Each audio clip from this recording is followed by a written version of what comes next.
Did you know that 1 in 5 people live with mental health disorders? And of that, 1 in 7 people under the age of 20 also live with mental health disorders. My name is Xander, and I am one of the one.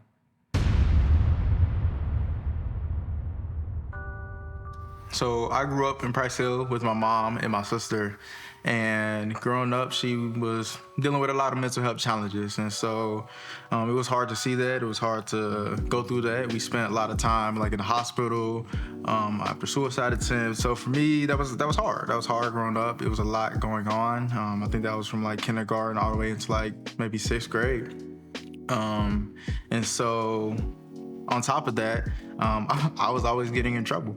I was going to a Cincinnati Recreation Commission program over after school, and they forgot to pick me up one day. And so when they forgot to pick me up, I had to go to the after school program at the actual school, and I actually happened to meet a guy by the name of Jordan Bankson. So he was there, he was running that program, and I was in 6th grade. My last year at Cincinnati Hills Christian Academy, my elementary school.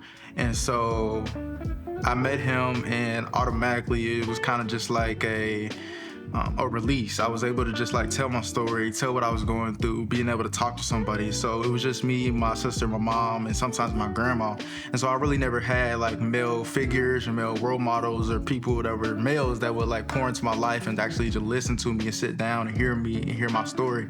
And so when I was able to meet Jordan Bankson, it was kind of just like a release, and kind of it was kind of like a gift from God, you could call it. Because that was kind of like something that I was missing and something that I wanted in my life. And so when I met him, he had heard about my troubles. He had heard about me getting in trouble all the time. And he was like, I'm gonna take him under my wing. Me not knowing this, I'm just pouring my heart out to this guy that I've never met before, just feeling comfortable. And he began to pour into my life. He began to take interest into why I was acting the way I was and what was making me do these type of things instead of just giving me detentions, giving me suspensions. He really wanted to delve deep and understand why I was acting the way I was. And he was like the first person who actually listened to me and hear me out, and was able to listen to my story. And so after I graduated from Cincinnati Hills Christian Academy, I went on to Wanna Hills. And at Wanna Hills from 7th grade to 10th grade, I never had any disciplinary actions. I was actually like, you could call it a good student. I was doing good in school, and I was getting better, both academically and behavior-wise, and I didn't have any problems with that. School became an outlet. School became the place where I really wanted to go, where I enjoyed to go, and it became my safe haven. And then when the time came, I graduated from Corinth High School with a 2-year certificate in digital media, and I went off to college. I went there for 2 months.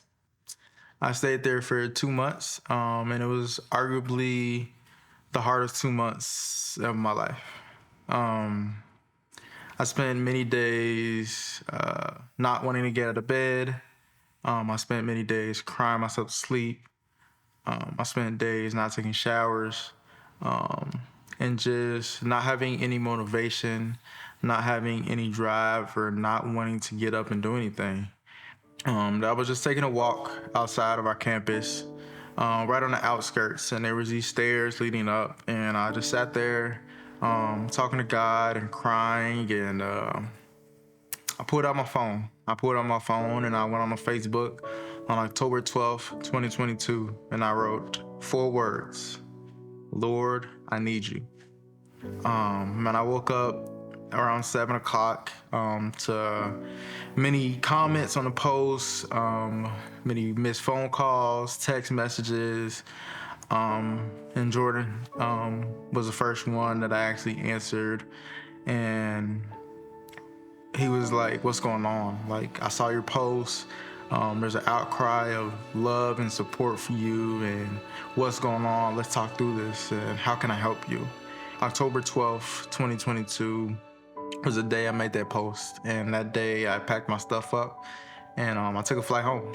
The next morning, October 13th, 2022, I went to the psychiatrist's office, and I broke down in the office. I just told her what I was going through over the last couple of years. what I have been dealing with, and the fake smiles and the fake laughters, and trying to convince myself that I was doing good when I really wasn't. She told me it's okay. You're not alone, and that there are people here to help you, and there are people here that love you and care for you. And that day, I was given 4 diagnoses. I was diagnosed with ADHD. I was diagnosed with anxiety disorder.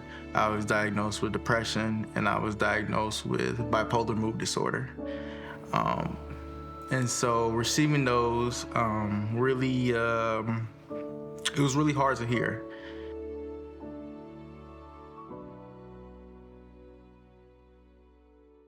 I am thankful that I was able to receive the proper treatment and care that I needed to be able to live with my mental health challenge.